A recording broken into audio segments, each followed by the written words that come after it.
تو ایک بچے کی سچائی نے سارے قافلے والوں کو ہدایت دے دی. ایک حضرت شیخ عبد القادر جیلانی رحمۃ اللہ علیہ. اور پھر اس کے بعد جب آپ علم دین حاصل کرنے کے لیے گئے، آپ نے علم دین حاصل کیا اور آپ نے اپنے بڑے بڑے شیوخ سے علم حاصل کیا اور بڑا اونچا مقام اللہ نے انہیں علم میں بھی نصیب کیا تھا. ایک اللہ تعالیٰ کا اصول، اللہ تعالیٰ ہر ایک کام کے لیے کسی ایک الگ شخص سے انتخاب کرتے ہیں. جیسے حضرت امام اعظم ابو حنیفہ رحمۃ اللہ علیہ، اس زمانے میں انہوں نے فقہ پر کام کیا، مسائل پر، دینی مسائل پر، فقہ پر انہوں نے بہت سارا علم حاصل کیا. اور جب فقیہ کا تذکرہ کیا جائے تو آپ کو امام اعظم کہا جاتا ہے کہ آپ سے بڑھ کر وَمِن سَيِّئَاتِ أَعْمَالِنَا مَن يَهْدِهِ اللَّهُ فَلَا مُضِلَّ لَهُ وَمَن يُضْلِلْ فَلَا هَادِيَ لَهُ وَنَشْهَدُ أَن لَّا إِلَٰهَ إِلَّا اللَّهُ وَحْدَهُ لَا شَرِيكَ لَهُ ونشهد أن سيدنا ومولانا محمدا عبده ورسوله أرسله الله تعالى بالحق بشيرا ونذيرا وداعيا إلى الله تعالى بإذنه وسراجا منيرا.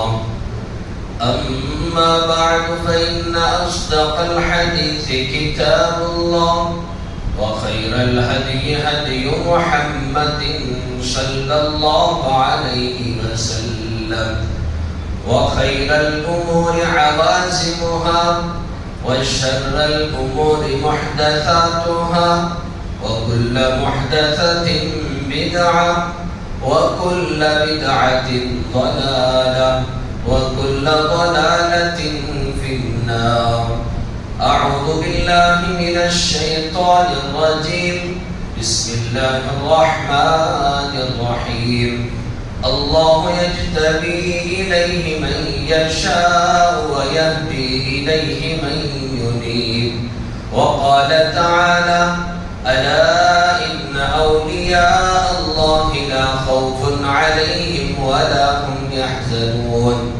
وقال النبي صلى الله عليه وسلم: قال الله تبارك وتعالى: من آذنته وليا من عاد لي وليا فقد آذنته بالحرب أو كما قال عليه الصلاة والسلام. معزز حاضرین، محترم سامعین اور برادران اسلام، اللہ جل جلالہ وعمن والہ نے حضرت محمد رسول اللہ صلی اللہ علیہ وسلم پر اپنے دین کو کامل و مکمل فرما دیا.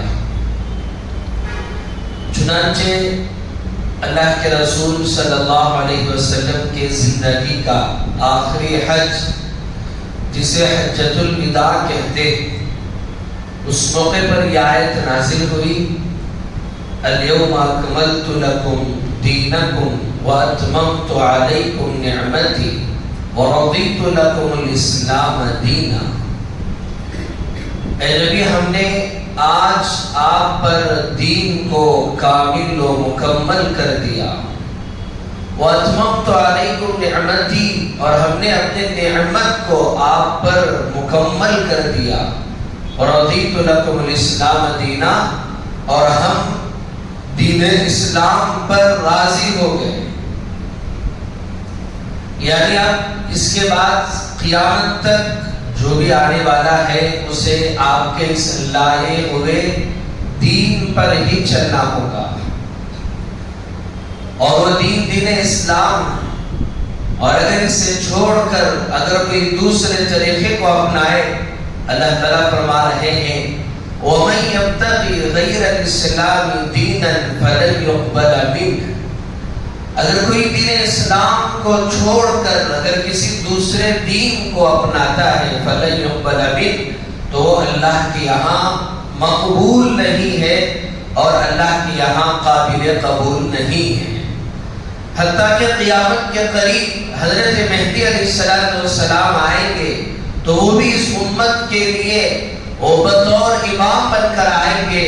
نہ تو وہ نبی ہوں گے اور نہ کوئی نئی شریعت لے کر آئیں گے، نہ کوئی اور نئی کتاب لے کر آئیں گے، بلکہ وہ حضرت محمد رسول اللہ صلی اللہ علیہ وسلم کی لائی ہوئی شریعت پر ہی وہ لوگوں کی رہنمائی کریں گے اور مسلمانوں کو فتح حاصل ہوگی.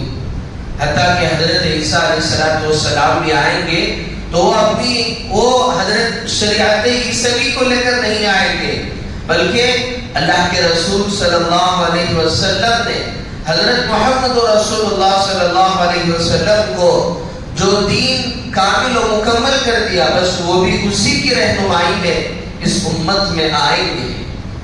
اب اس کے علاوہ کوئی دن اللہ کے یہاں قبول نہیں. لیکن اللہ تعالیٰ کا ایک ضابطہ ہے، اللہ تعالیٰ کا ایک اصول ہے کہ اللہ جل جلالہ اپنے دین کی حفاظت کے لیے اور اللہ کے پیغام کو بندوں تک پہنچانے کے لیے اللہ تعالیٰ نے ایک طریقہ اپنایا کہ حضرت آدم علیہ السلام سے لے کر حضرت عیسیٰ علیہ السلام تک، حضرت عیسیٰ علیہ السلام سے حضرت محمد رسول اللہ صلی اللہ علیہ وسلم تک اللہ تعالیٰ نے اپنے دین کی بقا، دین کی اشاعت، دین کی حفاظت کے لیے حضرات انبیاء کرام علیہ السلام کو اس دنیا میں بھیجا، جو اللہ کے خاص بندے، جو اللہ کے مقرب بندے، جو اللہ کے برگزیدہ اور چنندہ بندے، جس کے بارے میں اللہ نے فرمایا اللہ یجتبی الیہ من یشاء. اللہ تعالیٰ بندوں میں سے جسے چاہتے ہیں آپ اس کا انتخاب کر لیتے ہیں.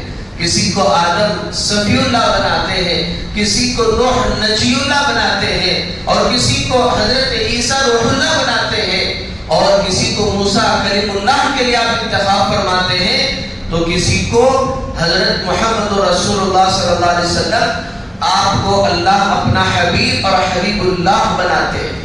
اللہ تعالیٰ کی طرف سے انتخاب ہے. اللہ تعالیٰ اپنے دین کی حفاظت کے لیے حضرات انبیاء کرام علیہ السلام کو اس دنیا میں بھیجتے ہیں. تقریباً 1.25 لاکھ سے بھی زائد حضرات انبیاء کرام علیہ السلام اس دنیا میں آئے، اور جس میں سے 313 رسول اس دنیا میں آئے جن کو اللہ نے شریعت دی، کتاب دی، صحیفے دیے، جس کے ذریعے سے انہوں نے لوگوں کی اصلاح کی اور لوگوں کو ایک اللہ کی طرف انہوں نے بلایا. لیکن یہ سلسلے کی آخری کڑی حضرت محمد رسول اللہ صلی اللہ علیہ وسلم پر ختم ہو گئی. اللہ نے قرآن مجید کی آیت نازل فرما دی ما كان محمد نبا احد من رجالكم ولكن رسول اللہ وخاتم النبیین. اللہ نے قرآن مجید میں فرمایا کہ ما كان محمد نبا احد من رجالكم. حضرت زید رضی اللہ تعالیٰ عنہ کے متعلق یہ آیت نازل ہوئی. لوگوں نے الزام لگا دیا تھا کہ حضرت زید جو اللہ کے رسول کے منہ بولے بیٹے تھے، حضرت زید سے جس زینب رضی اللہ تعالیٰ عنہ کا نکاح ہوا، حضرت زینب اور حضرت زید میں وہ انبر ہو گئی، وہ بن نہیں پایا. پھر حضرت زید نے طلاق دے دی، اور پھر اس کے بعد اللہ کے رسول نے ان سے نکاح کیا حضرت زینب سے. تو لوگوں نے کہنا شروع کر دیا کہ دیکھو انہوں نے اپنے بیٹے کی بیوی سے یعنی کہ بہو سے نکاح کر لیا. تو اللہ تعالیٰ کی طرف سے آیتیں نازل ہوئی حضرت زید تو منہ بولے بیٹے تھے ما کان محمد ابا احد من رجالکم، کہ حضرت محمد رسول اللہ صلی اللہ علیہ وسلم تم میں سے کسی کے باپ نہیں ہیں. وہ حضرت زید کے سگے باپ نہیں ہیں، وہ تو منہ بولے بیٹے تھے. وَلَكِنْ رسول اللہ، لیکن وہ اللہ کے رسول ہیں. وہ خاتم النبیین، اور خاتم النبیین ہے، نبوت کے سلسلے کو ختم کرنے والے ہیں. آپ کے بعد کوئی نبی آنے والا نہیں ہے. آپ کے بعد اگر کسی نے نبوت کا دعویٰ کیا تو جھوٹا ہے، وہ کذاب ہے اور فاسق و فاجر ہے، اس کا ٹھکانہ جہنم ہے. اللہ کے رسول کے بعد کوئی نبی آنے والا نہیں ہے. لیکن اللہ تعالیٰ نے اپنی دین کی بقا کے لیے اس امت میں اپنے انبیاء کے بعد اپنے کچھ خاص بندوں کا انتخاب فرماتے ہیں جن سے آپ دین کی حفاظت فرماتے ہیں. اور جب لوگوں میں دین سے دوری اور دین بیزاری اور اللہ کے احکامات سے دوری جب شروع ہو جاتی ہے تو اللہ تعالیٰ اپنے بندوں میں سے کچھ بندوں کا انتخاب کر کے اس امت میں وہ لوگوں کے لیے بھیجتے ہیں جسے ہم اللہ کے ولی کہتے ہیں، ولی اللہ کہتے ہیں، جسے اللہ کا دوست کہتے ہیں۔ اور ان کے بارے میں اللہ جل جلالہ و نوالہ نے اپنے کلام پاک میں ارشاد فرمایا کہ الا ان اولیاء اللہ لا خوف علیہم ولا هم يحزنون۔ اللہ کے ولی کسے کہتے ہیں؟ اللہ کے ولی اسے کہتے ہیں لا خوف علیہم ولا هم يحزنون، ان کے دلوں میں کوئی خوف نہیں ہوتا، ولا يحزنون، اور یہ کوئی گھبراتے اور غمزدہ رنجیدہ نہیں ہوتے۔ یہ اولیاء اللہ کے صفات اللہ نے بیان فرمائے، ایسے بندوں کو اللہ انتخاب فرماتے ہیں۔ کیسے؟ لا خوف علیہم، دنیا میں کیسے بھی حالت آ جائے انہیں ذرا برابر بھی خوف نہیں ہوتا، وہ کسی حکومتوں سے، کسی وہ سپر پاور طاقتوں سے، کسی سے وہ مرعوب نہیں ہوتے، ڈرتے نہیں ہیں، چونکہ ان کے دل وہ اللہ کی طرف متوجہ ہوتے ہیں اور انہیں معلوم ہوتا ہے کہ یہ سب عارضی ہے، چند روزہ ہے، اس دنیا میں نہ جانے کیسے کیسے لوگ آئے۔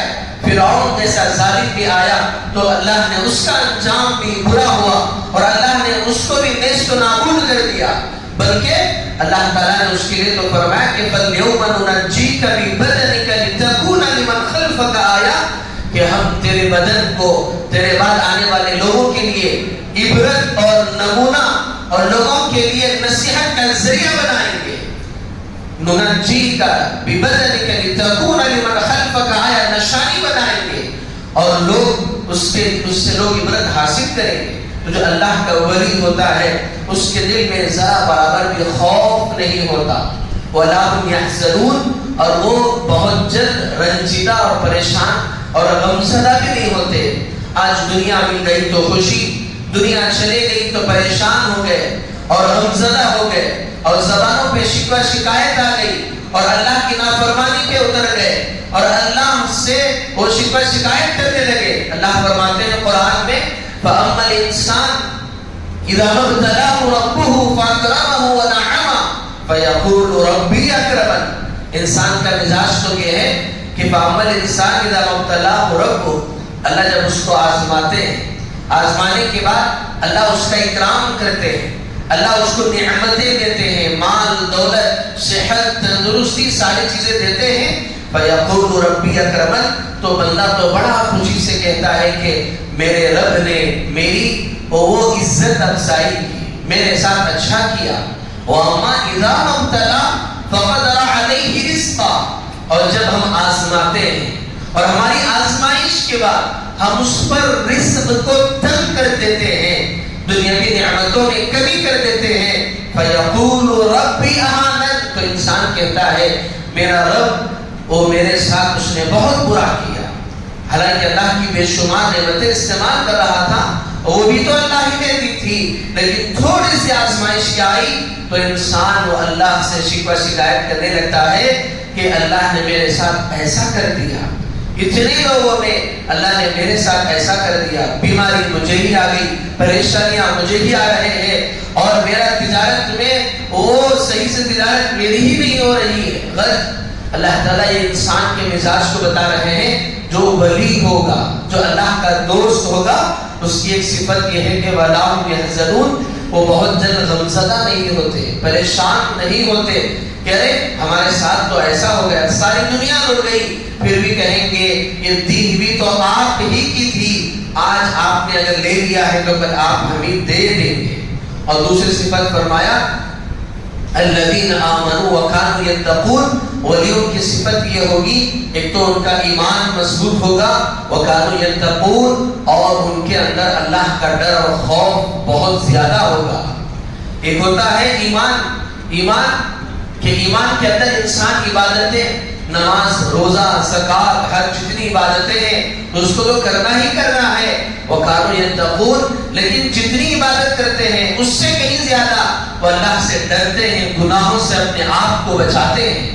ایسا نہیں کہ الحمدللہ نمازیں تو ہو رہی ہیں نمازیں ادھر ہوئی، باہر گئے، بیٹھے بیٹھے لوگوں کی برائی کر دیے، سارے اعمال کو ضائع کر لیے، کسی کو تکلیف پہنچا دیے، اور کسی کی عزت سے کھلواڑ کر لیے، اور کسی کو نقصان پہنچا دیے، تو اپنے سارے اعمال انہوں نے ضائع کر لیا۔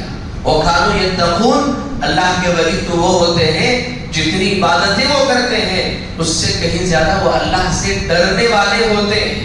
تو میرے عزیزوں، اللہ تعالیٰ اپنے اولیاء اللہ سے دین کا کام لیتے ہیں، اور انہی اولیاء کی فہرست میں ایک بڑا نام، ایک عظیم ہستی جیسے شیخ کامل، محبوب سبحانی، ذل رحمانی، پیران پیر حضرت عبد القادر جیلانی رحمت اللہ علیہ، کہ عام طور پر یہ جو ربیع الثانی کا مہینہ ہے، اس ربیع الثانی کے مہینے میں لوگ 11ویں کے نام سے حضرت کے لیے ایصال ثواب کا اہتمام کرتے ہیں۔ تو مناسب معلوم ہوتا ہے کہ حضرت کی سیرت کے متعلق بھی ہم کچھ باتیں جان لیں۔ حضرت کی پیدائش وہ عراق کے ایک شہر بغداد اور اس کے ایک علاقے جیلان جو شہر ہے جسی کی طرف منسوب کر کے حضرت کو عبد القادر جیلانی رحمت اللہ علیہ کہتے ہیں، گیلان ایک شہر ہے، اسی سے منسوب آپ کو عبد القادر جیلانی رحمت اللہ علیہ کہا جاتا ہے کہ آپ جیلان کے رہنے والے ہیں۔ جیسے اگر کوئی بنگلور کا رہنے والا ہے تو بنگلوری اسے کہا جاتا ہے، تو یہ بنگلور کا رہنے والا، اسی طرح جیلان کے رہنے والے، تو آپ اس کی طرف نسبت کر کے آپ کو جیلانی کہا جاتا ہے۔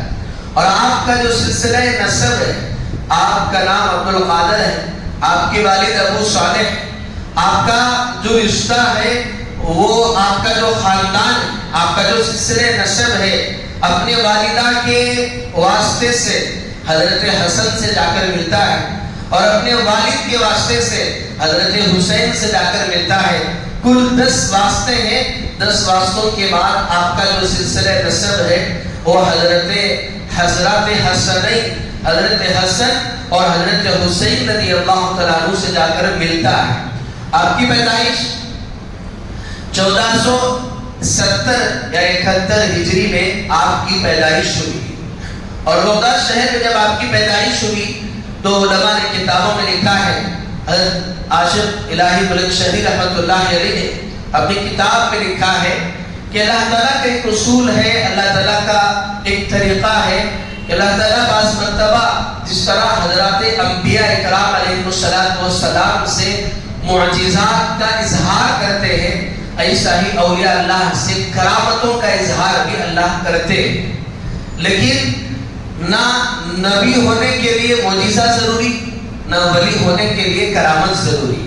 ایسا نہیں کہ اگر کسی نبی سے کوئی معجزہ ظاہر نہیں ہوا تو وہ نبی نہیں ہے، ایسا نہیں۔ کئی انبیاء ایسے ہیں جن سے کوئی معجزہ ظاہر نہیں ہوئے، اور ایسا نہیں کہ کسی ولی سے کرامت ظاہر نہ ہو تو وہ ولی نہیں، چونکہ بہت سارے اولیاء اس دنیا میں ایسے گزرے ہیں جنہوں نے اپنا نام تک لوگوں سے چھپائے رکھا، کوئی کرامتیں ان کے وہ لوگوں میں معروف نہ تو جانے جاتے ہیں، لیکن عام طور پر لوگوں کا ایک ذہن بن جاتا ہے کہ اگر کوئی ایسی چیز پیش آ جائے جو عادت کے خلاف ہے تو لوگ اسے سمجھتے ہیں کہ یہ فلاں بڑے اولیاء اللہ ہیں، یہ فلاں بڑے ہیں، فلاں بزرگ ہیں، فلاں کے پاس گئے کوئی کام ہو گیا تو کہتے ہیں کہ یہ تو بڑے اللہ والے، بڑے حضرت ہیں۔ تو کرامت اور معجزے کا تعلق وہ نہ نبی کے لیے معجزہ ضروری ہے نہ ولی کے لیے کرامت ضروری ہے۔ ہاں اللہ تعالیٰ جب چاہتے ہیں، جب آپ کو لگتا ہے کہ ان کے معجزے سے کچھ اثر ہوگا تو اللہ تعالیٰ معجزات کا اظہار کرتے ہیں۔ اللہ تعالیٰ نے حضرت عیسیٰ علیہ السلام کو معجزہ عطا فرمایا تھا کہ آپ مردوں کو زندہ کر دیتے تھے، کہ مٹی کی چڑیا بناتے اور اس میں آپ روح پھونک دیتے تو وہ زندہ ہو کر اڑ جاتی ہے، روح اللہ اسی کے لیے کہا جاتا ہے۔ اور اللہ تعالیٰ نے حضرت عیسیٰ کو یہ معجزہ عطا فرمایا تھا کہ آپ مادر ذات اندھوں کو، نابینا کو آپ بینائی عطا کر دیتے تھے، وہ بھی اللہ کے حکم سے۔ حضرت موسیٰ علیہ السلام کا معجزہ یہ ہے کہ آپ اپنا ہاتھ وہ دائیں بغل میں رکھ کر کاٹتے تو ایک چمکتی ہوئی روشنی بن جاتی، اور آپ نے اپنا عصا جو لکڑی تھی وہ زمین پر ڈالے تو اژدھا بن گیا۔ ایسے بے شمار معجزے اللہ نے حضرت صالح علیہ السلام کی فرمائش پر، ان کے قوم کی فرمائش پر اللہ تعالیٰ نے پہاڑ سے ایک اونٹنی کو، جو پیٹ، جس کے پیٹ میں بچہ ہے، ایسے اونٹنی کو اللہ نے پیدا فرمایا۔ یہ اللہ تعالیٰ نے حضرات انبیاء سے معجزات کا اظہار فرمایا، اور اللہ کے رسول صلی اللہ علیہ وسلم کے لیے اللہ نے چاند کے 2 ٹکڑے کر دیے۔ اقتربت الساعة وانشق القمر، اللہ تعالیٰ نے شق قمر کا وہ معجزہ لوگوں کے لیے ظاہر فرمایا۔ تو یہ اللہ تعالیٰ جسے چاہتے ہیں ان سے معجزوں کا اظہار کرتے ہیں۔ ایسے ہی حضرات اولیاء کرام سے بھی اللہ اپنی کرامتوں کا اظہار کرتے ہیں۔ اگر کوئی بھی ایسی چیز جو عادت کے خلاف ہے، جیسے کوئی ہوا میں اڑ رہا ہے، کوئی پانی میں چل رہا ہے، کوئی بھی اگر عادت کے خلاف اگر نظر آ رہی ہے، خرق عادت، اگر وہ حضرات انبیاء سے ہے تو معجزہ کہلاتا ہے۔ اور اگر وہ حضرات اولیاء جو شریعت کا پابند ہو، اللہ پر ایمان رکھنے والا ہو، نمازوں کا اہتمام کرنے والا ہو، گناہوں سے بچنے والا ہو، اس کے ہاتھ سے اگر وہ ظاہر ہو رہی ہے، اسے کرامت کہتے ہیں۔ جس طرح اللہ حضرات انبیاء اور اولیاء اللہ سے ان چیزوں کا اظہار ہوتا ہے، ایسے ہی فاسق و فاجر لوگوں سے بھی اس کا اظہار ہوتا ہے۔ اسے استدراج کہتے ہیں۔ اللہ نے فرعون کو بھی اس کے فرمائش پر اللہ نے بارش نازل کیا، اور طرح طرح کے جو فاسق و فاجر لوگ ہیں، اللہ نے ان کے ہاتھوں میں بھی خرق عادت، خلاف عادت چیزوں کا اظہار کیا ہے۔ لیکن یہ آزمائش ہے۔ اللہ تعالیٰ دیکھتے ہیں کہ کون اس میں فتنے میں پڑتا ہے، لیکن کون اس سے اللہ پر اپنے یقین اور ایمان کو مضبوط کرتا ہے۔ جیسے اللہ تعالیٰ نے حضرت موسیٰ علیہ السلام کو فرعون کے پاس بھیجا، تو فرعون کے جو سامنے جو جادوگر تھے ان سے بھی خرق عادت چیز پیش آئی، انہوں نے بھی رسیوں کو زمین پر ڈالا تو سانپ بن گئے۔ لیکن اللہ تعالیٰ فرما رہے ہیں یُخَيَّلُ إِلَيْهِ مِن سِحْرِهِمْ أَنَّهَا تَسْعَىٰ، اصل میں وہ سانپ نہیں تھے بلکہ لوگوں کو محسوس، یُخَيَّلُ، انہیں خیال اور ایسا محسوس ہو رہا تھا گویا کہ وہ سانپ ہے جو دوڑ کر آ رہے ہیں۔ تو عادت کے خلاف چیزیں، وہ فاسق، وہ فاجر اور اللہ کے نافرمان اور گنہگار بندوں سے بھی اللہ تعالیٰ اس کا اظہار کر دیتے ہیں۔ لیکن اس میں ہمارے لیے آزمائش ہے۔ ہم اللہ پر یقین رکھنا ہے کہ ان کے ان خرق عادت چیزوں کو دیکھ کر ہمیں اپنے ایمان میں وہ متزلزل نہیں ہونا ہے۔ حضرت عبد القادر جیلانی رحمۃ اللہ علیہ کی سب سے بڑی کرامت تو یہ کہتے ہیں کہ آپ کی جو والدہ تھی، آپ کی جو پیدائش ہوئی، آپ کے والدہ کی عمر 60 سال تھی۔ عام طور پر جو علماء نے مسائل بیان کیے ہیں کہ اس مدت تک عورت وہ اپنے وہ بچہ پیدا کر سکتی ہے، 55 سال علماء نے لکھا ہے۔ تو یہاں تو 60 سال کی عمر میں اللہ تعالیٰ نے آپ کو حضرت عبد القادر جیلانی رحمۃ اللہ علیہ جیسے اولاد نصیب فرمائی، تو یہی ایک بہت بڑی کرامت ہے۔ اور آپ کے جو والد تھے ابو صالح، یہ مزدور، بڑے نیک اور متقی اور پرہیزگار آدمی تھے، اور اتنا تقویٰ تھا کہ گئے محنت کرے، مزدوری کرے، کچھ مل گیا تو کھا لیے، نہیں تو بھوکے واپس آ گئے۔ تو اسی طرح ان کا یہ سلسلہ چلتا رہا۔ ایک دفعہ ہوا ایسا کہ آپ بھوکے تھے تو راستے میں چل رہے تھے تو ایک نہر میں بہتا ہوا سیب آ رہا، اور جب وہ سیب آیا تو بھوک کی شدت تھی تو اس کو اٹھا کر انہوں نے کھا لیا۔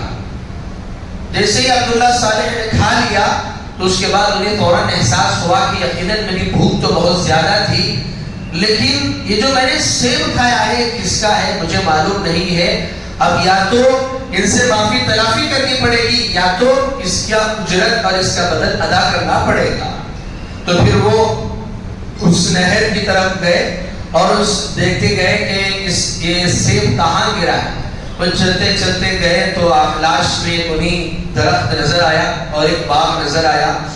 جب گئے جا کر پوچھا کہ باغ کے مالک کون ہیں، تو وہ جو باغ کے مالک تھے وہ بھی بہت بڑے بزرگ تھے، وہ تھے عبداللہ سنابحی رحمۃ اللہ علیہ، اسی جیسا نام تھا، وہ بھی بہت بڑے اللہ والے تھے۔ گئے جا کر انہوں نے پوچھا کہ باغ کس کا ہے، انہوں نے کہا کہ میرا ہے۔ انہوں نے کہا کیا بات ہے؟ تو ابو عبداللہ صالح نے کہا کہ اس کے آپ کے باغ سے ایک سیب کا ٹکڑا، ایک سیب کا ایک گرا اور نہر میں بہہ رہا تھا، میں نے اس کو کھا لیا۔ اب اس کی تلافی اور میں اس کا بدل ادا کرنے کے لیے آپ کے پاس آیا ہوں۔ وہ بھی اللہ والے تھے، انہوں نے سوچا کہ جب اتنا تقویٰ ہے تو انہوں نے کہا کہ چلو ایسا کرو، اس کا بدل یہ ہے کہ 6 مہینے تمہیں میرے باغ میں کام کرنا پڑے گا۔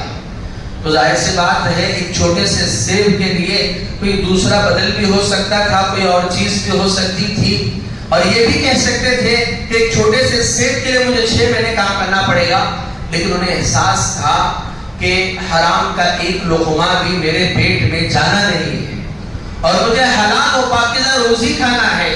میں جو بھی کھاؤں وہ میں حلال کھاؤں، اس کے لیے مان گئے کہ چلو میں 6 مہینے تمہارے اس باغ میں محنت و مزدوری کروں گا۔ اور پھر جب وہ 6 مہینے گزرے تو 6 مہینے گزرنے کے بعد انہوں نے کہا، جب پوچھا جا کر کہ کیا اس کی مزدوری ادا ہو گئی تو کہنے لگے کہ نہیں، ابھی اس کا بدل ادا نہیں ہوا، اس کا بدل اگر تمہیں ادا کرنا ہے تو تمہیں میری اور شرط ماننی پڑے گی۔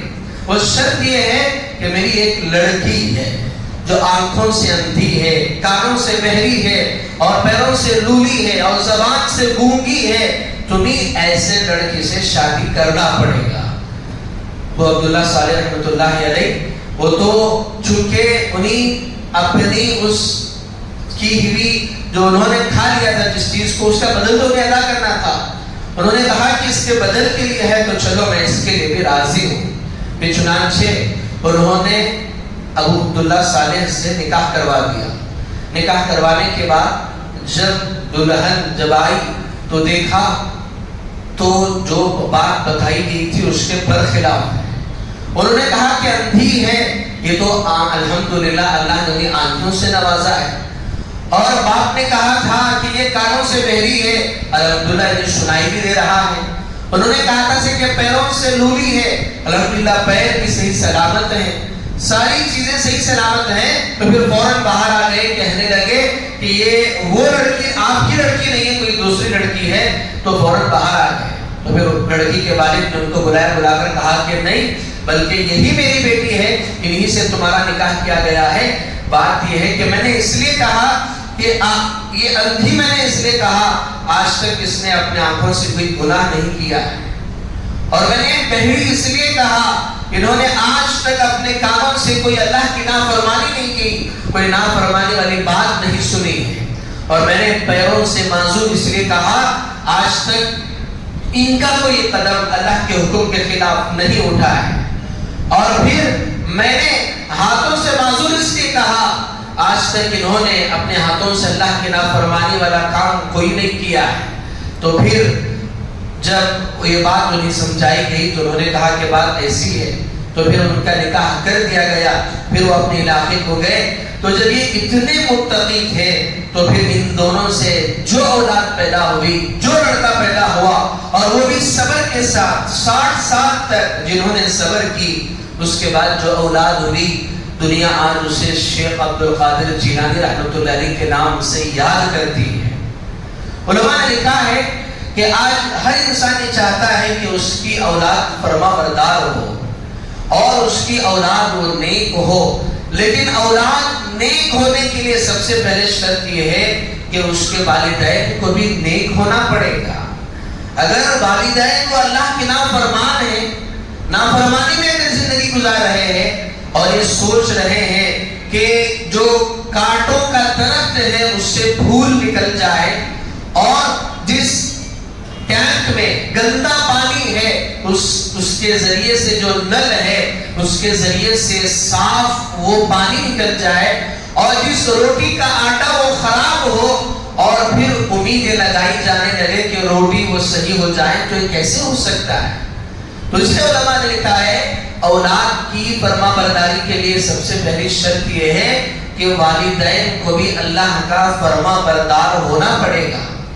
ایسا نہیں کہ والدین اس زبان سے اللہ کی نافرمانی کر رہے ہیں اور سوچ یہ رہے ہیں میرا بیٹا وہ بالکل سچا اور ایماندار بن جائے، اور ہمارے ذریعے سے اگر کانوں سے ہماری نافرمانی ہو رہی ہے اور ہم یہ سوچ رہے ہیں کہ میرا لڑکا اور میری ہر بات سنے، میرا فرما بردار ہو جائے، یہ کیسے ممکن ہے؟ تو علماء نے اس سے لکھا ہے کہ والدین کو بھی فرما بردار ہونا پڑے گا۔ تو جب والدین اتنے نیک ہو، اتنے متقی ہو، عورت ایسی کے 7 سال تک صبر کرتی رہی اولاد نہ ہونے کے باوجود، اور والد ایسے کہ جنہوں نے اپنی زندگی میں ایک لقمہ بھی حرام کا نہ کھایا ہو، جب والدین ایسے ہو تو پھر اس سے جو اولاد پیدا ہوگی وہ تاج الاولیاء کہلائے گی، وہ سید الاولیاء کہلائے گی، وہ محبوب سبحانی کہلائے گی، وہ شیخ الکل کہلائے گی، وہ ولیوں کا سردار کہلائے گی۔ ایسی اولاد وہ ایسے والدین کے ذریعے سے اس دنیا میں آتے ہیں۔ اگر آپ کی پیدائش 471 ہجری میں ہوگی، آپ کی پیدائش کے بعد 5 سال کے بعد آپ کے والد کا انتقال ہو گیا، اور آپ کا جو بچپنا تھا وہ بھی بڑا ہی بہترین گزرا ہے، عام بچوں کی طرح آپ کا بچپنا نہیں گزرا کہ آپ وہ بالکل الگ تھلگ، اور ایک مرتبہ وہ کھیل رہے تھے تو اتنے میں وہ ایک بیل کے یا بھینس کے دم کو کھینچ رہے تھے، اتنے میں آواز آئی جو فارسی میں تھا کہ آپ کو اس کے لیے نہیں بنایا گیا ہے۔ تو ایک فرشتے کے ذریعے علماء نے لکھا ہے کسی بھی طرح سے ایک آواز محسوس ہوئی، تب انہیں اندازہ ہوا کہ میں صرف کھیل کود کے لیے پیدا کیا گیا ہوں۔ انہوں نے سب سے پہلے تو اپنے والد سے فرمائش کی تھی، جب والد کا انتقال ہو گیا تو والدہ سے کہا کہ میں چاہتا ہوں کہ میں علماء سے جا کر دین کا علم حاصل کروں۔ جیسے انہوں نے اپنے والدہ سے کہا تو والدہ بڑی خوش ہوئی، اور والدہ نے جاتے ہوئے اپنے پاس سے جو موجود اشرفیاں تھی، اور والدہ اپنے شوہر کے انتقال کے بعد وہ روئی کے دھاگے چھوٹے ہلکے سے بنا کر وہ بیچا کرتی تھی، اور اس کے ذریعے سے وہ اپنا گزارا ہوا کرتا تھا، اور اس سے جو کچھ بھی بچت ہوئی 40 اشرفیاں انہوں نے حضرت شیخ عبد القادر جیلانی رحمۃ اللہ علیہ کو دیا کہ جب تمہیں علم دین کا علم حاصل کرنے کا شوق ہے تو ایسا کرو، تم علم حاصل کرنے کے لیے چلے جاؤ۔ اور چونکہ اس زمانے میں جو سفر تھا وہ قافلوں کے ساتھ کیا جاتا تو انتظار تھا، چنانچہ قافلہ جو بغداد جا رہا تھا اس میں حضرت شیخ عبد القادر جیلانی رحمۃ اللہ علیہ کو شہر کو بھیج دیا گیا۔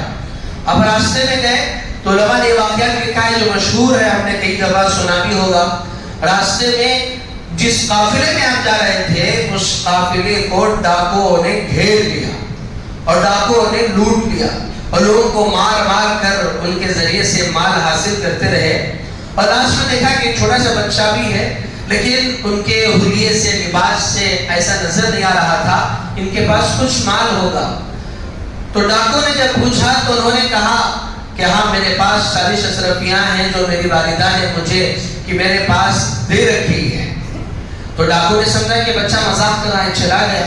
یہ دوسرا آیا، تیسرا، ایسے ہی سب نے کہا، اور جب سارے قافلہ کا مال لوٹ کر وہ سردار کے پاس گئے تو سردار کے پاس جانے کے بعد انہوں نے کہا سردار کو کہ اتنا مال ہے لیکن ایک بچہ ہے، لگتا ہے کہ مذاق کر رہا ہے کہ اس کے پاس 40 اشرفیاں ہیں، 40 اشرفیاں ہیں، اور 40 اشرفیاں مطلب وہ آج کے دور کے حساب سے یعنی کہ 40 دینار جو ہوتا ہے وہ سونے کا ہوتا ہے، اور علماء نے جو زکوٰۃ کا مصرف لکھا ہے کہ 20 دینار 7.5 تولہ سونا، گویا کہ اس حساب سے اگر دیکھا جائے تو 15 تولہ سونا گویا کہ حضرت شیخ عبد القادر جیلانی رحمۃ اللہ علیہ کے پاس وہ سکوں کی شکل میں موجود تھا۔ آج کی طرح نہیں، درہم جو دینار ہے کویت کا دینار ہے اور دبئی کا درہم ہے، ایسا نہیں ہے، بلکہ وہ پیپر کے کاغذ کے ٹکڑے نہیں تھے بلکہ وہ تو سونا تھا۔ تقریباً 15 تولہ سونا اور حضرت شیخ عبد القادر جیلانی رحمۃ اللہ علیہ کے پاس موجود تھا۔ جب ڈاکوں کے سردار کے پاس ان کو لے کر گئے تو ڈاکوں کے سردار نے پوچھا کہ کیا آپ کے پاس موجود ہے؟ تو انہوں نے کہا کہ ہاں میرے پاس موجود ہے، اور جب انہوں نے پوچھا تو نکال کر دے دیا۔ پھر سردار نے کہا کہ آپ نے ایسا کیوں کیا؟ حالانکہ آپ اگر نہ بتاتے تو ہمیں پتہ ہی نہیں چلتا، لیکن ہمارے پوچھنے پر آپ نے صحیح بتا دیا، اس کی وجہ کیا ہے؟ تو اس بچے نے کہا کہ میری والدہ نے مجھے جاتے ہوئے نصیحت کی تھی کہ بیٹا ہمیشہ سچائی کا راستہ اختیار کرنا، جھوٹ نہیں بولنا. تو مجھے میری والدہ کا وعدہ یاد آ گیا، اس لیے میں جھوٹ نہیں بولا. جیسے کہنا تھا تو سردار کی آنکھوں سے آنسو آ گئے اور وہ رونے لگا. وہ بھی اور جب اس کے قافلے کے لوگوں نے دیکھا، اس کے ڈاکو نے دیکھا سردار کی آنکھوں میں آنسو ہیں، انہوں نے پوچھا کہ سردار کیا ہو گیا؟ تو سردار کہنے لگا کہ آج بڑی ہی عبرت و نصیحت مجھے حاصل ہوئی ہے. ایک چھوٹا سا بچہ جو اپنی والد کی نصیحت کو بھول نہیں پایا اور اپنے والدہ کا وعدہ اسے یاد ہے کہ بیٹا ہمیشہ سچ بولنا. ہم نے تو اپنے اللہ سے وعدہ کیا ہے کہ اللہ ہم آپ پر ایمان لائے. الست بربکم قالوا بلا شہدنا ان تقولوا یوم القیامہ. عالم ارواح نے تو ہم سب نے بھی اللہ سے عہد کیا ہے، وعدہ کیا ہے، اللہ آپ ایک اللہ کی عبادت کریں گے، سچائی پر گزاریں گے. تو جب اللہ اس یتیم اور چھوٹے سے معصوم بچے کو جب اللہ روزی دے سکتا ہے تو اللہ ہمیں کیوں روزی نہیں دے گا؟ تو انہوں نے ڈاکوؤں نے توبہ کر لی اور اپنی زندگی سے توبہ کر لی اور اپنے ساتھیوں سے کہا کہ دیکھو تم میری ڈکیتی میں گواہ تھے، آج میری توبہ میں بھی تم گواہ ہیں. جیسے انہوں نے کہا تو قافلے والوں نے، اس کے ساتھیوں نے بھی کہا جب ہم آپ کے ساتھ ڈکیتی میں ساتھ تھے تو ہم توبہ میں بھی آپ کے ساتھ ہوتے ہیں. ساروں نے توبہ کر لی. تو ایک بچے کی سچائی نے سارے قافلے والوں کو ہدایت دے دی. ایک حضرت شیخ عبد القادر جیلانی رحمۃ اللہ علیہ. اور پھر اس کے بعد جب آپ علم دین حاصل کرنے کے لیے گئے، آپ نے علم دین حاصل کیا اور آپ نے اپنے بڑے بڑے شیوخ سے علم حاصل کیا اور بڑا اونچا مقام اللہ نے انہیں علم میں بھی نصیب کیا تھا. ایک اللہ تعالیٰ کا اصول ہے، اللہ تعالیٰ ہر ایک کام کے لیے کسی ایک الگ شخص کا انتخاب کرتے ہیں. جیسے حضرت امام اعظم ابو حنیفہ رحمۃ اللہ علیہ، اس زمانے میں انہوں نے فقہ پر کام کیا، مسائل پر، دینی مسائل پر، فقہ پر انہوں نے بہت سارا علم حاصل کیا. اور جب فقیہ کا تذکرہ کیا جائے تو آپ کو امام اعظم کہا جاتا ہے کہ آپ سے بڑھ کر کسی اور نے اتنا زیادہ کام فقہ میں نہیں کیا. اور علماء نے اس حدیث کا مصداق یہ کہا ہے کہ اگر علم کہیں بہت دور کی جگہ میں بھی اگر ہوتا تو اس شخص، اس امت میں ایک شخص پیدا ہوتا جو اس کو جا کر حاصل کرتا. اطلب العلم، اس طرح کی حدیث ہے. تو علماء نے اس کا مصداق حضرت امام ابو حنیفہ کو کہا ہے. اسی طرح ولایت میں اور تصوف میں اللہ تعالیٰ نے حضرت شیخ عبد القادر جیلانی رحمۃ اللہ علیہ کو بڑا اونچا مقام عطا فرمایا تھا. آپ علم میں بھی بڑے اور نمایاں مقام اللہ نے آپ کو دیا تھا. ایک مرتبہ ہوا ایسا کہ ایک شخص نے ایک عجیب طرح کا وہ قسم اس نے کھا لی. قسم اس نے یہ کھائی کہ میں اگر ایسی عبادت نہ کروں کہ جس موقع پر دنیا میں کوئی اور شخص ایسی عبادت نہ کرتا ہو، اگر میں نے ایسی عبادت نہ کی تو میری بیوی کے لیے طلاق ہے. یہ تو بڑا عجیب سوال تھا. یہ تو اس کا گویا کہ اس کا یہ ایک اپنا جو کج مزاج تھا، جو اس کا بد مزاج شخص تھا، تو گویا کہ اس کا اظہار اس میں ہوا. اور جب اس نے اس طرح کی قسم کھا لی تو پھر وہ مسئلہ علماء کے پاس گیا.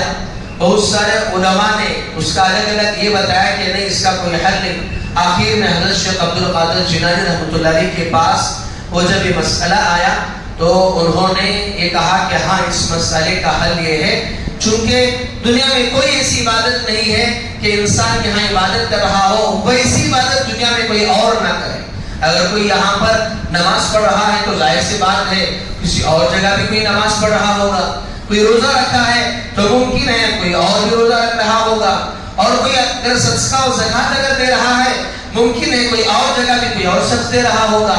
تو اس کا حل بظاہر نظر نہیں آ رہا تھا، لیکن حضرت شیخ عبد القادر جیلانی رحمۃ اللہ علیہ نے کہا کہ ایسا کرو، جو حرم، جو مکے کا متولی ہے، جو والی ہے، اس سے ایسا کہنا، ایسا اس سے اجازت لے لینا کہ چند وقت کے لیے طواف کو روک دیا جائے اور صرف اس شخص کو طواف کے لیے کہا جائے، کیونکہ دنیا میں طواف ایک ایسی عبادت ہے جو صرف اور صرف مکے میں ہی ہو سکتی ہے، باقی کوئی اور جگہ نہیں ہو سکتی. تو پھر وہ شخص کو اسی طرح اس پر عمل کیا گیا اور اس شخص کو لے کر مکے کو لے کر گیا، مکے کو لے جایا گیا اور وہاں کے متولی سے اجازت لے کر کچھ وقت کے لیے طواف کو روکا گیا، اور پھر اس نے جب طواف کی تو طواف ہونے کے بعد اس نے اپنے بیوی کو طلاق ہونے سے اپنے آپ کو بچا لیا۔ اگر اللہ تعالیٰ نے حضرت کو بڑا اونچا مقام عطا فرمایا تھا، اور آپ کی وفات 561 ہجری میں آپ کی وفات ہو گئی، تقریباً 90 یا 91 سال میں آپ کی وفات ہوئی۔ یقیناً آپ بہت بڑے بزرگ ہیں، شیخ کامل ہیں، کئی علماء نے لکھا ہے، مورخین نے، وہ محققین نے، اللہ تعالیٰ نے آپ کے ہاتھوں سے بہت ساری کرامتوں کا اظہار کیا، اور بمقابل دیگر اولیاء اللہ کے کئی کرامتیں حضرت شیخ عبد القادر جیلانی رحمۃ اللہ علیہ کے ہاتھوں سے اللہ نے اس کا اظہار فرمایا۔ لیکن افسوس یہ ہے آج اس امت میں اس میں غلو اختیار کر لیا گیا ہے۔ اللہ تعالیٰ نے فرمایا کہ یا ایھا الذین آمنوا لا تغلوا فی دینکم ولا تقولوا علی اللہ الا الحق، دین میں غلو اختیار مت کرو، ہر چیز میں زیادتی وہ انسان کے لیے نقصان دہ ہوتی ہے۔ انسان کو بھوک لگتی ہے، کھانا اتنا ہی کھانا ہے جس سے بھوک مٹ جائے، اگر حد سے زیادہ اگر اس نے کھا لیا تو اس کے لیے نقصان دہ ہوتا ہے۔ اسی طرح شریعت میں، دین میں جتنا جو کہا گیا ہے اتنا ہی کرنے میں دین میں کامیابی ہے، اپنی طرف سے اسے اگر آگے بڑھ گئے تو وہ دین کا نقصان اور اپنے آپ کا گویا کہ تم نقصان کر رہے ہو۔ لیکن اس میں حضرت شیخ عبد القادر جیلانی رحمۃ اللہ علیہ کے متعلق بہت ساری من گھڑت باتیں وہ آپ کی طرف منسوب کی جاتی ہیں کہ آپ نے ایک مرے ہوئے بچے کو زندہ کیا، آپ شام میں چلے گئے، فلاں چلے گئے، فلاں چلے گئے، یہ ساری بدعات ہیں، خرافات ہیں۔ یقیناً یہ بہت بڑے ولی ہیں، ان سے محبت رکھنا اور ان سے وہ ایک عقیدت رکھنا ایک ایمان والے کا تقاضا ہے۔ اگر اللہ کے رسول صلی اللہ علیہ وسلم نے فرمایا کہ من عادى لي وليا فقد آذنته بالحرب، اللہ تعالیٰ نے دو گناہوں کے متعلق فرمایا کہ یہ گناہ ایسے ہیں اگر تم اس کو اختیار کرو گے تو میری طرف سے جنگ کا اعلان ہے۔ ایک فرمایا کہ فَإِن لَّمْ تَفْعَلُوا فَأْذَنُوا بِحَرْبٍ مِّنَ اللَّهِ وَرَسُولِهِ، قرآن میں سود کے متعلق فرمایا اگر تم سود سے اپنے آپ کو نہیں بچا رہے ہو تو گویا کہ تم اللہ سے جنگ کر رہے ہو، اور ظاہر سی بات ہے اللہ سے جنگ کر کے کوئی جیت ہی نہیں سکتا۔ اسی طرح حدیث میں ولیوں کے متعلق فرمایا اگر کوئی ولیوں سے دشمنی اختیار کرے تو فقد عادتہ بالحرب، تو گویا کہ اس نے میرے ساتھ جنگ کا اعلان کیا۔ آج امت میں دو طرح کے لوگ پیدا ہو گئے، ایک وہ جنہوں نے اولیاء اللہ کی محبت میں حد سے زیادہ آگے بڑھ کر من گھڑت باتیں آپ کی طرف منسوخ کر دی، لیکن ایک وہ لوگ بھی ہیں جو ولی اللہ کا انکار کرتے ہیں اور جن کے خلاف برا بھلا کہتے ہیں، جن کی حیثیت اتنی نہیں ہے کہ صحیح سے وہ سورہ فاتحہ پڑھ سکے، ایسے لوگ ہمارے اکابر کو، ہمارے اولیاء اللہ کو ہمارے بڑوں کے خلاف کہتے ہیں، لیکن اور ساتھ میں یہی کہتے ہیں کہ ہم قرآن و حدیث کی بات کر رہے ہیں۔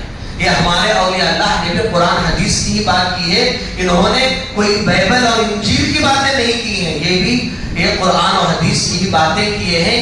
لہذا اس موقع پر اللہ نے مجھے اور آپ کو امت وسطیٰ بنایا ہے، اس موقع پر ہمیں درمیانی راستہ اختیار کرنا ہے، اور چونکہ اس مہینے میں آپ کے نام پر وہ ایصال ثواب کا اہتمام کیا جاتا ہے اور کہا جاتا ہے کہ اسی تاریخ پہ ایصال ثواب کرنا ہے، عبد القادر جیلانی رحمۃ اللہ علیہ کے متعلق اور پیروی کرنا ہے، اس سے کرنے سے ہماری زندگیوں میں سکون ہوگا، اور یہی تاریخ پہ کرنا ہے، یہ بھی غلط ہے۔